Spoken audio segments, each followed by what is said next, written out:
Olá, olá, bom dia. Você está no canal Espiritualidade Anarquista e nós estamos falando sobre o tema espiritualidade anarquista e tudo que a gente pode falar e filosofar sobre esse tema que abrange muitos outros, né? Então, conforme eu vou falando, eu vou conseguindo também criar comigo, arquitetar o pensamento das possibilidades que esse assunto pode trazer. Então é uma série que eu estou tentando aqui seguir. Ah, então falta mais dois temas para a gente conseguir concluir essa jornada que é espiritualidade anarquista aqui que eu estou tentando trazer. Já dá uma iniciação a esse pensamento e aí cada um vai filosofando da forma que achar melhor. Aqui eu trago o meu jeito de filosofar, né?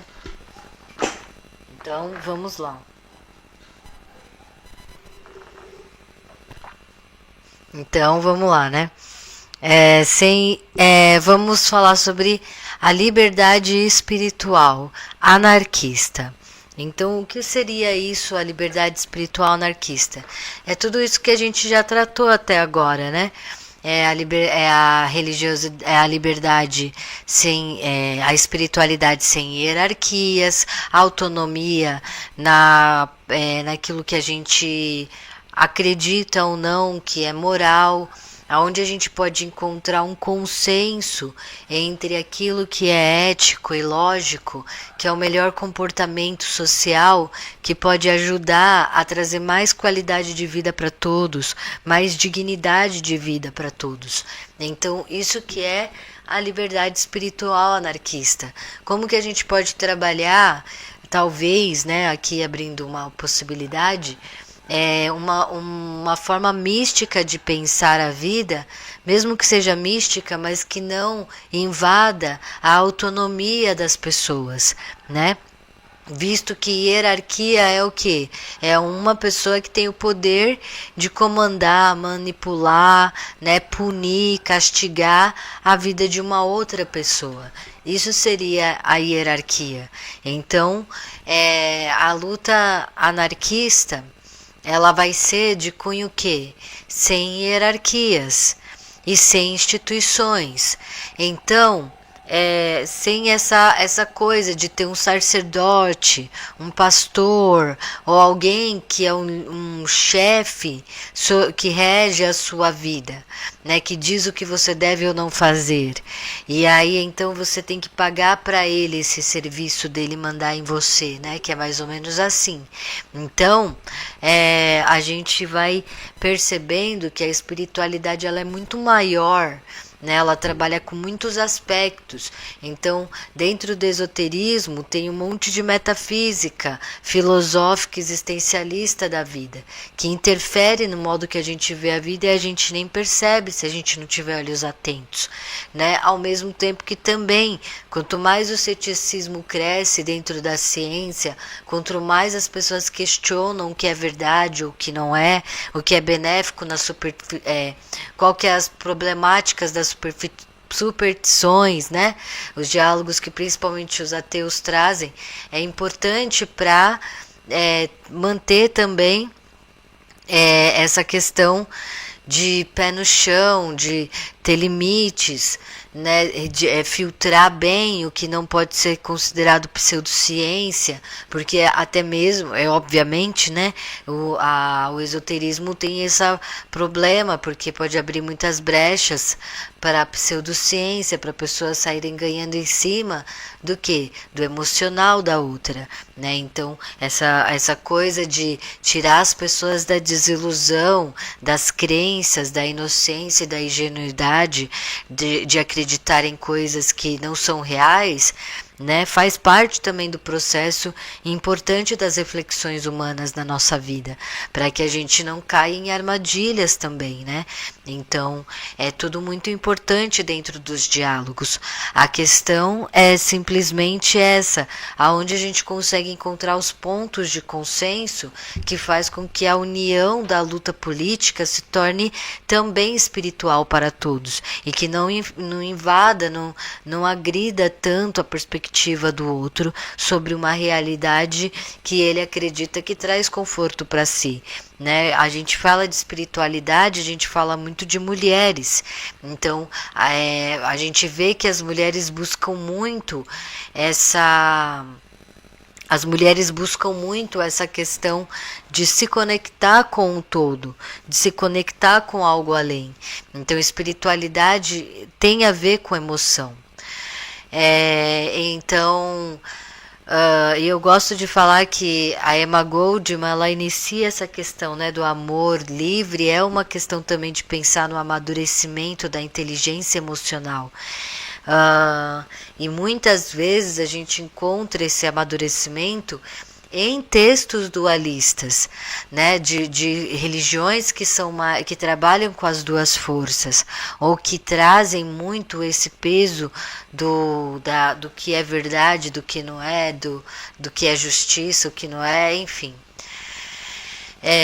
Aí então, as instituições também é uma questão muito interessante de nós anarquistas questionarmos, porque veja, a gente luta para que as instituições religiosas elas se dissipem ao ponto, né, de não somente tirar a hierarquia, mas que essas práticas sejam que elas não aconteçam mais, né? Por exemplo, festas muito da Igreja Católica que nos fazem ver que é uma manutenção dessa manipulação de massas, né, que está muito mais envolvido a questão da manipulação de massa, né, como todo domingo ir para missa, ou sei lá, do que com relação à cultura social de fato, né? Então os feriados são muito bons, porque são um coletivo de pessoas que se aproveitam dessa festa, dessa alegria, né? Principalmente aqui na América Latina e tudo mais. Mas aí a gente tem que lembrar que na verdade é uma festa que ainda assim tem vínculos com a Igreja Católica, e a Igreja ela é manipuladora, né? Ela abusa das pessoas, ela cobra dízimos, né? E muitas vezes através de ameaças, tanto quanto as igrejas que a gente vê aí, Universal e sei lá, todas, né? Praticamente a gente vê, por exemplo, a Batista, que já é uma religião que tenta diminuir um pouco a hierarquia lá dentro. Dá para ver que é um pessoal que também já tenta diminuir os aspectos hierárquicos. A Testemunha de Jeová também já começa a tentar diminuir hierarquias. Não estou falando para vocês que eles são bons, vá para lá ou qualquer coisa do gênero, gente, é discernimento aqui, né? Discernimento. Então, os batistas também têm uma questão de diminuir a hierarquia. Os Testemunhas de Jeová, eles têm muito disso porque o triângulo roxo no nazismo foi dado aos Testemunhas de Jeová porque eles não se ajoelhavam a nada, né? Não cultuavam o Hitler de jeito nenhum, porque a religião deles não permitia. Então, a gente vê que existe uma questão aí que é assim, só se ajoelha para Deus, né? É uma mensagem, uma sabedoria espiritual. E aí a gente vê hoje que não, o pessoal se ajoelha para padre, se ajoelha para pastor, né? Seja para casamento, seja para orar, seja para não sei o quê. E é uma coisa que na verdade foi algo ensinado para fazer o contrário, mas nós anarquistas a gente ainda vai além nessa percepção, né? A questão não é bem o ato de se ajoelhar perante a outra pessoa, mas é o ato, né? Porque daí o pessoal vai falar, nossa, até para namorar não pode se ajoelhar? Não, né? Não. Mas a questão não é o ato material de se ajoelhar para o outro, mas é o ato de você obedecer à lei de um homem em vez de obedecer à lei de Deus, né? Então é uma forma também de meio que quebrar a hierarquia, né? Não se ajoelha perante um outro homem. Por que não? Porque ele não é melhor do que você, porque ele também está em dívida com Deus, né? Ou porque ele também tem que prestar contas para Deus, tanto quanto você. Então, você não se deve dobrar-se a um outro homem. Isso é uma forma diferente de falar contra a hierarquia, não é? Na minha perspectiva é uma forma de falar assim, não, você não vai baixar a cabeça. Então, o pessoal Testemunha de Jeová seguindo esse preceito, mas de uma forma até meio que materialista no meu ponto de vista, né? Tipo, não se ajoelhar é o próprio não se ajoelhar, né? Então, tipo, não é a questão metafórica de não baixar a cabeça para os homens, porque todos somos um, né? Todos somos iguais nos nossos pecados e na nossa salvação. Não, é mais numa questão também, pode ser isso também, mas é numa questão também do físico. Fez com que eles estivessem do lado certo da história, né? A gente vê que então lutar contra a hierarquia sempre te coloca no lado certo da história. Então as instituições em si, elas em si não são o problema, mas é como elas estão sendo regidas no mundo capitalista patriarcal. Logo, se a gente vê um partido PKK lá da Rojava, né, um partido, mas ele busca não se hierarquizar, ou melhor, todo mundo que está ali naquele partido está com medo de que possa ser hierarquizado. Então, todos estão meio que lutando, meio que observando para que o sistema se mantenha coletivo, né? Então pode até ter uma gestão, uma direção, né? Um grupo que cuida dos temas ou das situações ali aqui, mas não é inflexível, é flexível as reuniões, né? O pessoal está sempre discutindo e todos estão demonstrando cotidianamente seu interesse em continuar mantendo a ordem e organização para todos, sabendo que o perigo da hierarquização também vem com a nossa desorganização. Anarquismo é ordem, né? É ordem sobre o caos. E hierarquia é o caos. Os homens, então, o medo que esse medo, na verdade, serve como uma forma de proteção para o pessoal sempre estar buscando formas de se conversar, de se dialogar, se escutar, porque sabe que se ficar muito caótico, né, a hierarquia pode acabar invadindo. Logo, o pessoal sempre está buscando, olhando, questionando, né, as posições e tudo mais, mas também não de um jeito tão dramático assim, né, gente? Se fosse tão difícil assim também, né, não é também se desconfiar de todos e todos a toda hora. Mas é isso que eu estou querendo realmente trazer aqui. Então, a questão não é bem as instituições em si, mas o que elas podem acabar representando ou o que elas podem acabar causando, principalmente quando a gente está falando de um aspecto espiritual, né, que envolve aí rituais, seitas, que envolve aspectos emocionais que acabam sendo base mais forte para pegar as pessoas mesmo e colocar em uma armadilha de dominado e dominador muito fácil, né? Submisso. Porque quando a pessoa ela vai buscar espiritualidade, por exemplo, as pessoas podem pensar que eu sou uma referência de vida, de como viver no dia a dia, de que eu possa dar um conselho sobre, né, sobre como agir na vida e tal. Eu posso dar enquanto uma amiga, uma pessoa que se preocupa pela outra pessoa. Então, eu vou falar assim, né, o que eu acho que é melhor, o que é pior, mas para dar uma força ali. Não do que eu sei realmente do que fazer, o que é verdade, o que é mentira, né? Então, eu vou tentando fazer a minha base aí do jeito que eu posso dentro da minha amizade. Não como se eu tivesse a fórmula mágica do poder do coach quântico entendeu? Sei lá. A gente não pode ter medo de adentrar os temas, brincar com as coisas, se divertir, isso é você mesmo. Eu sou assim e esse é o meu jeito. E quem quiser me enlouquecer, né, nas suas visões, faça isso, porque as bruxas é assim mesmo que acontece, entendeu? Então as mulheres têm que estar toda hora dentro de um perfil e eu não sei se eu me encaixo muito nele. E nem sei se eu quero também. Contra a cultura da luz, então. As práticas. O que é a contracultura da luz? supondo, pode ser até uma teoria da conspiração, mas supondo que nós estamos vivendo numa sociedade, uma cultura do ódio, da violência, cultura do estupro, né? A gente fala, cultura da pornografia, da prostituição, blá, blá, essas coisas todas. Então, como a gente vive nessa cultura da violência, é uma cultura das trevas ainda, né? Então, a gente liga a televisão e só vê coisas ruins, negativas, piadas pejorativas, ou talvez uma tentativa grotesca de estar no movimento político, de colocar uma coisa política ali dentro daquela bagunça toda que é o caos da televisão, né, dentro de propagandas e tudo mais, né? A gente vai ter na internet a gente tentando lutar contra essa mídia e esse conteúdo violento que toda hora aparece, seja no Instagram, no Facebook, que então as crianças, teve uma época no YouTube que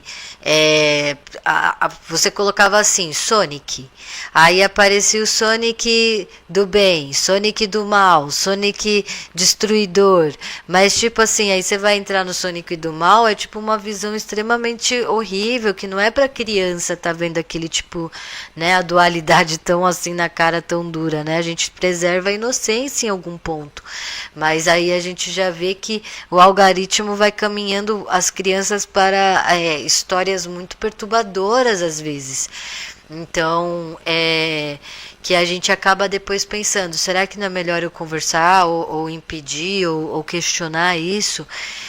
Existe os programas jornalísticos de cunho, olha lá, o bandido está correndo, vamos com o nosso helicóptero ver o que vai acontecer, será que alguém vai morrer, será que alguém vai ficar vivo, né? O sensacionalismo, o terror que se causa, esses programas e tudo mais, que você vê que não é para induzir a pessoa a lutar pela paz, a se proteger da violência e tudo mais, não. É simplesmente mesmo para poder fazer o sensacionalismo e a audiência aumentar. E dentro disso, a gente vê até as denúncias, né, que aquela grande empresa sofreu de televisão, a maior empresa aí, que ela pagava na década de 90 para as pessoas roubarem a outra, né, e ela sair ilesa, né? Então ela ia lá, ela pagava o outro para roubar, e aí então ela já mandava o jornalista cobrir na hora da situação. Como é que ela sabia que aquela pessoa ia roubar naquele momento e naquela hora, primeiro do que qualquer outra emissora, né? Então parecia que ela tem essa denúncia aí, não sei nem se comprovou se era verdade, mas isso aí aconteceu ou é lenda, né? Então as pessoas, elas vão contar essas histórias aí. E o que acontece? A prática então da luz, a contracultura da luz, aquela pessoa que tenta motivar a comunidade a lutar pelos seus direitos, motivar a comunidade em entusiasmo, felicidade, alegria e não no medo e no terror. Entende o que eu quero dizer? Então as práticas de alguém que é da luz vai ter a ver com moral, com certeza, e vai ter a ver com ética, né? Então questionar a mídia, as novelas, por exemplo, que motivam muito ciúmes, né? Então tem histórias perturbadoras sobre traições e apegos emocionais e o que isso influencia depois na vida das pessoas, né? Ou mesmo isso que eu estava falando do conteúdo das histórias que estão sendo transmitidas para as crianças. Será que a criança merece viver uma vida, uma infância na inocência? Ou será que ela tem que escolher qualquer coisa para assistir na internet, faz parte da vida, né? Então, tudo isso que a gente questiona na cultura da luz não, vamos falar mais de luz, vamos trazer coisas positivas para as crianças, porque a vida em si, ela já é assustadora por si só, né? A vida, o nascer, na hora que você nasce, sair da barriga da sua mãe é doloroso, né? A formação dos dentes na boca dói também. Então, toda a vida ela é assustadora quando os dentes caem, daí quando você fica adulto e tem que pagar suas contas e você saber que um dia você vai envelhecer e a vida vai ser diferente. Então, tudo isso a gente vai tendo que caminhar já com a vida. Não precisa deixar a vida mais difícil do que ela já é, mais assustadora do que ela já é. E se a gente tem a possibilidade de co-criar a realidade com a nossa mente, então a gente tem que saber alimentar a nossa mente com boas informações. Se a gente se alimentar todo dia com a violência, com a tristeza, com a dor, sem pensar no lado humano, de que as pessoas podem sim aprender e podem sim mudar os seus paradigmas, confiando nessa comunidade, a gente vai perder. A gente precisa buscar essa poesia, né? Buscar esse entusiasmo com a comunidade. Então essa é a nossa cultura agora, a cultura da luz, a cultura do não, ó, a gente vai lutar um pelos outros porque a gente vai ganhar o nosso coração, né? A nossa verdade, o nosso coletivo, que é o mais importante. Então, trazer palavras bonitas para o dia a dia, né? Motivar, então, você está conversando com alguém, quantas palavras positivas você fala no seu discurso e quantas palavras de denúncia. Não estou falando que é errado. Né? A raiva ela é pedagógica, com certeza. A tristeza faz parte da noite escura da alma da bruxa. Então ela precisa do momento de tristeza às vezes para se recolher e se entender quanto ser humano, né? Mas ela também vai precisar mas todos nós vamos precisar também desse acolhimento das pessoas, né? Desse momento em que a gente fala palavras bonitas, entusiasma a pessoa a continuar junto, a continuar perto. E isso é uma prática. Quando você, por exemplo, joga arquétipos como golfinho, baleias, o que mais? Cachorrinho, né? Mesmo que seja nos emoticons, ganso, qual que é? O cisne, né? São animais e arquétipos que trazem beleza para as pessoas.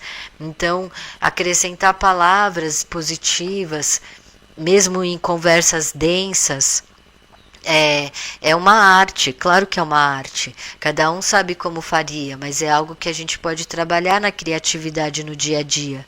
Então tem pessoas que gostam de certo tipo de elogio, tem outras que gostam de outro. Às vezes você vai falar com a sua mãe e aí você fala de um jeito que você sabe que vai irritar ela. Então não fala daquele jeito, tenta falar de um outro jeito, mas que ela vai gostar. Quais são os elementos que ela gosta, né? Quais são as histórias que ela gosta de contar e que você gosta de ouvir, né? Então, enfim, você pode trabalhar esse vocabulário, relembrar as palavras positivas com altruísmo, honra, mérito, mas num aspecto, todas essas palavras que a direita usufrui, trazer para um campo mais espiritual que também traga poder para o coletivo, para coletivizar o sistema, entende? Então, às vezes a gente deixa eles pegarem as palavras e ressignificar, mas se a gente trouxesse para nós, então, o que é a honra anarquista? Né, sem ser nesse aspecto hierárquico e patriarcal e tudo mais, mas não, uma pessoa que é honrosa, uma pessoa que busca pelo menos ter um princípio de vida. Não é que a gente pega, por exemplo, as filosofias católicas e religiosas de pecado e a gente vai ficar tentando achar a hipocrisia um dos outros, né? Então vai falar assim: ah, hipocrisia, aquela pessoa, não sei o quê, porque ela fala de paz, mas ela faz a guerra, ela faz a violência. Quem é ela para falar de paz? Quer dizer, é um pensamento julgador do pecador, né? Mas, horas, uma pessoa que está na cadeia, um bandido, ele não tem sabedoria nunca? Né? A gente nunca vai... Eu não estou falando de pessoas que fizeram atrocidades muito feias, mas pessoas que já erraram na vida em situações que né? Ela não deveria ter errado daquele jeito. Nunca mais ela vai poder falar sobre nada. Quem erra não pode falar nada mais, né? Então, é claro que tudo tem os seus limites e discernimento, mas entende o que eu tô querendo dizer? Até onde vai esse limite de julgar o outro? Então, de repente, alguém que esteve dentro da violência por muito tempo é a melhor pessoa para se falar da paz agora, né? Ou é aquela que está tentando realmente modificar a vida. É claro que isso tudo é muito sensível, muito complexo, né? Cada um vai ter aí, vai conseguir colocar dentro da sua história ou não. E eu sei que esse também foi um tema que muitas pessoas se afastaram de mim por causa dessas coisas que eu falo, de contracultura da luz, mas estou aí falando, né? Parar eu não parei. Mas elogiar os amigos e motivá-los nas propostas que eles têm. Então, na hora de corrigir alguém, corrigir com amor, corrigir com cuidado, ver se a pessoa realmente quer a sua correção, se ela quer aquilo. De repente não, de repente ela só quer realmente a sua atenção, a sua participação ali, né? Então, saber também ter essa sensibilidade com o outro. É tudo que a gente vai aprendendo junto, né? Ninguém é perfeito, gente. A gente erra e a gente vai errar e a gente já errou. A questão é tudo uma construção coletiva de peraí, mas eu quero ser visto na vida como uma pessoa que trouxe algo realmente bom para a comunidade, né? Que eu estou tentando e buscando uma forma de estar junto. Aí é difícil falar isso, né? Procurar entender as mães e as mulheres mais velhas é uma prática também da luz, né? Ter discernimento em ouvir uns aos outros, cuidar um dos outros, responsabilidade de todos, em vez de deixar nas mãos de um só, né, a pessoa, ou sobrecarregar quem inspira compreensão. Disso que vos falo. Então, por exemplo, assim, quando você vê o pastor, o que acontece? As pessoas vão dar mais, como ele é um chefe espiritual, não vou falar líder, né? Líder é diferente. Como ele é um chefe espiritual, o que acontece? Ele está se pondo assim, eu sou o exemplo, então eu sou o puro. Eu sou o iluminado, eu sei o que fazer ou o que não fazer. E se ele erra, então o peso da humilhação é maior, né? Tá vendo ali a hipocrisia da igreja? O pastor falou que, né, não sei o que ele era puro e não sei o que lá, e olha lá, ele traindo mais uma vez a mulher, né? Mais um padre traindo. Tá vendo o padre ali? Falou que era para Deus e não sei o que, e agora ele tá ali, né, fazendo coisas erradas, usando substâncias que não devia, ou até mesmo pagando pessoas que não era para fazer certos serviços para ele, entende o que eu estou querendo dizer? Então, a gente vê que cai sobre aquela pessoa a responsabilidade de toda a pureza da sociedade, da comunidade. E às vezes até bate uma impressão de inocência, né? Ingenuidade muito grande. Muitas mulheres botam muita fé nos padres, né? Por que eu falo das mulheres em si? Porque é a consciência de classe sexual. Como que nós mulheres vamos botar tanta fé em um homem? Não importa se esse homem é político ou se esse homem é religioso. Não importa se ele seja uma referência na política, na nossa política, mas ele ainda é um homem, então a gente sempre tem que estar com o pé atrás, né? E aí a gente vê que as mulheres realmente, às vezes, né, e outros homens acreditam mesmo no puritanismo dos padres ou nos pastores, como se eles fossem realmente sobre-humanos, né? Eles fossem sobre-humanos. E aí a gente vê também a questão das freiras. As pessoas falam assim: tá vendo as freiras ali? Foi encontrado um convento que tem um monte de crianças fetos, né, que estão falecidos ali, enterrados ali, não tem outra forma de falar isso. Então, estão ali nos arredores do convento. E muita gente fala, tá vendo? As freiras são safadinhas, né? Coisas assim. Mas a gente sabe que elas estavam em um lugar que foi propício para que homens como padres, como líderes políticos das épocas, os burgueses, os homens artesãos podiam frequentar para dizer que buscavam se purificar, mas daí coagiam e abusavam das mulheres lá. E é claro que muitas delas também se apaixonavam ou tinham os seus interesses sexuais, né, gente? Não é negando essa questão, mas a questão é que o peso vai sempre caindo sobre essas figuras religiosas, sendo que, sim, a gente vai fazer essas críticas, buscar apontar a hipocrisia das religiões, mas sempre lembrando que nós é que temos a responsabilidade pela construção da espiritualidade da nossa comunidade, né? Principalmente agora que a gente tem a possibilidade de falar, de ter, né? E lembrando também que a internet, ela pega um grupo pequeno ainda de pessoas. Então, e ainda assim as pessoas...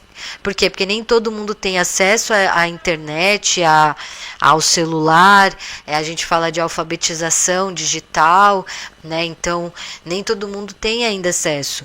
E as pessoas que têm acesso, nem todas utilizam para buscar conhecimento e educação, né? Buscar conhecimento. Mas, de qualquer maneira, a gente já está numa situação maior, né? Numa situação melhor aí.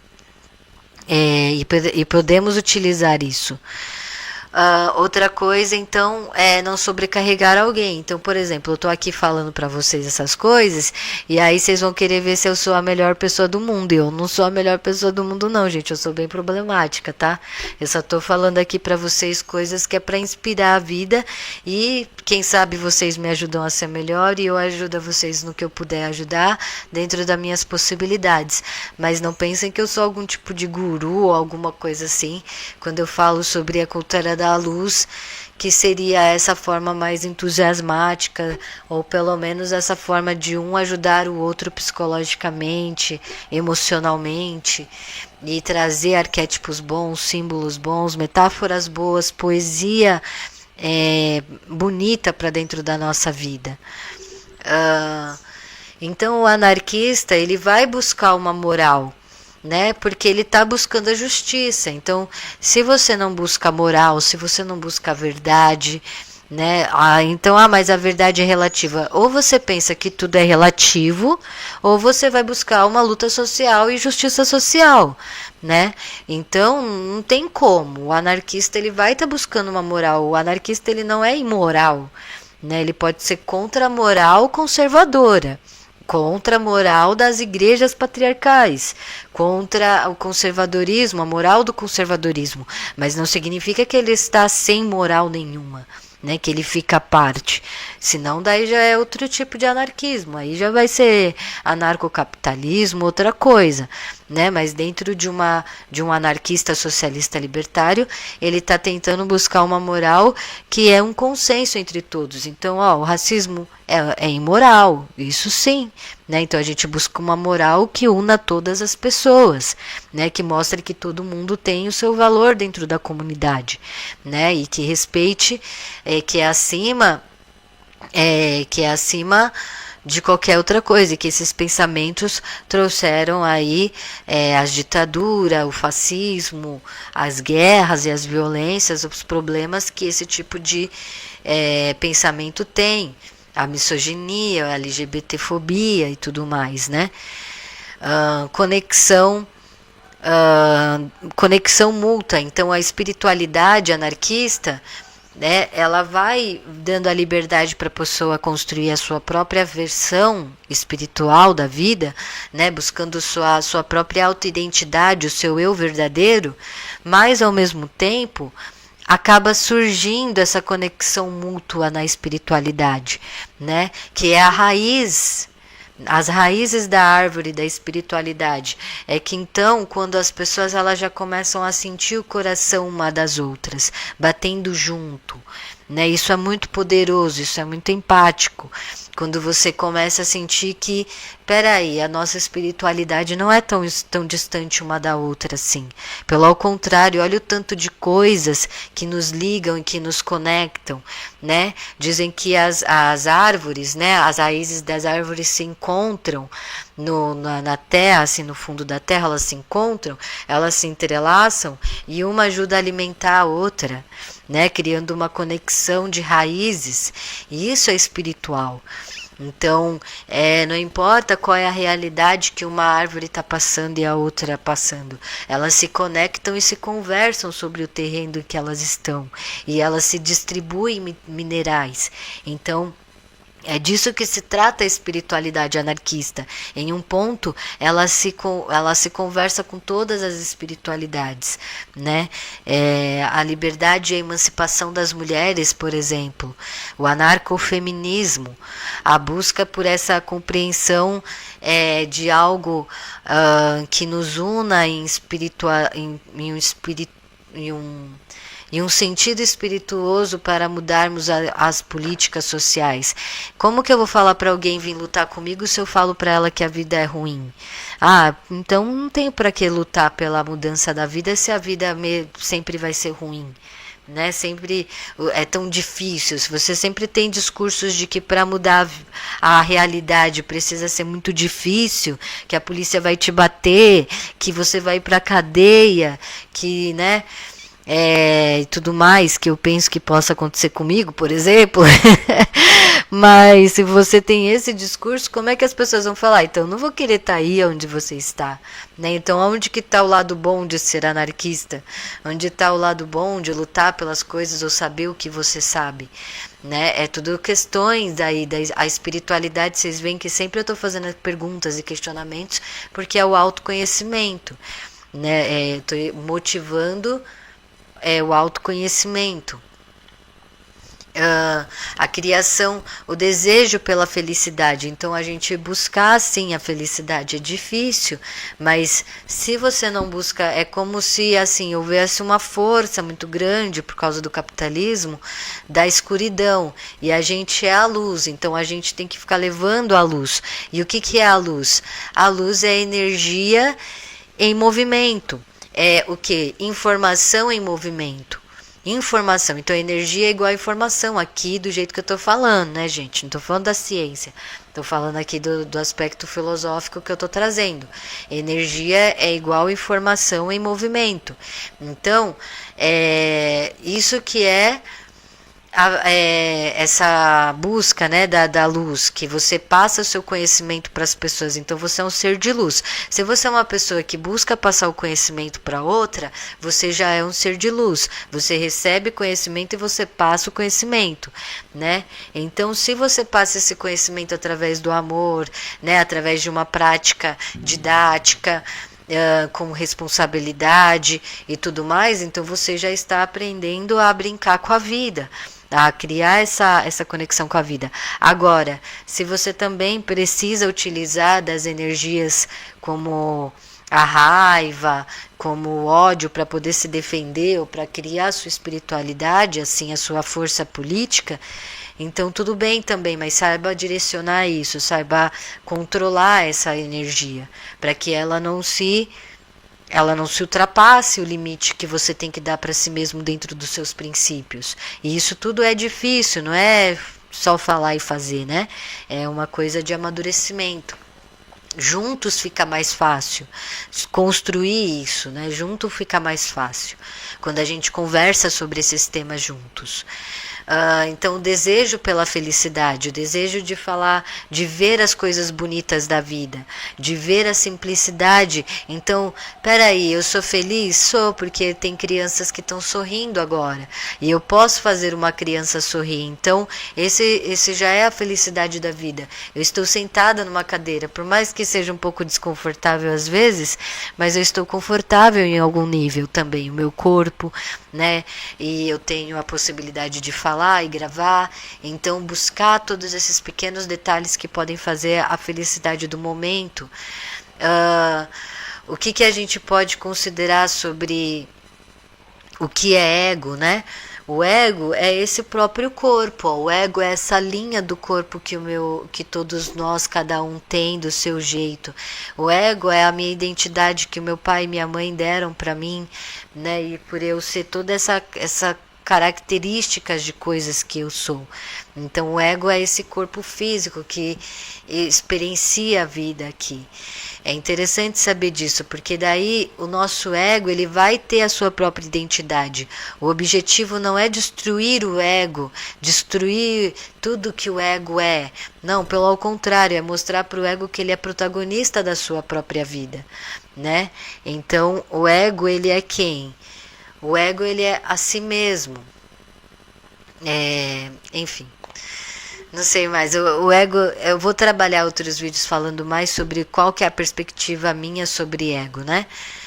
Criação da própria visão esotérica, então é o momento em que você vai fazer a criação da sua própria visão sobre o mundo, sobre o místico, sobre o sobrenatural, sobre as suas percepções empíricas, né? Então é a criação da própria visão esotérica. Inspiração na fantasia e nos arquétipos, nas histórias dos ancestrais. Então, como que você pode levar mais poesia e inspiração para você através da fantasia?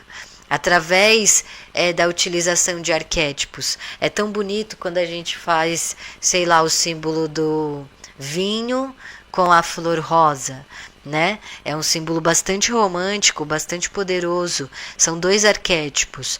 As histórias ancestrais que a gente falou aqui, sei lá, Jaci, por exemplo, que é uma deusa indígena, ela tem tantas metáforas bonitas de histórias ancestrais, com as mulheres, por exemplo, que ela fala muito sobre amor entre mulheres, é uma deusa da lua, né? Então, as histórias ancestrais, o quanto que elas podem nos ajudar a criar perspectivas, e que nos podem, e com essas perspectivas, cada vez mais a gente quebrar as correntes daquilo que está na nossa mente que nos impede de sentir o amadurecimento emocional de fato.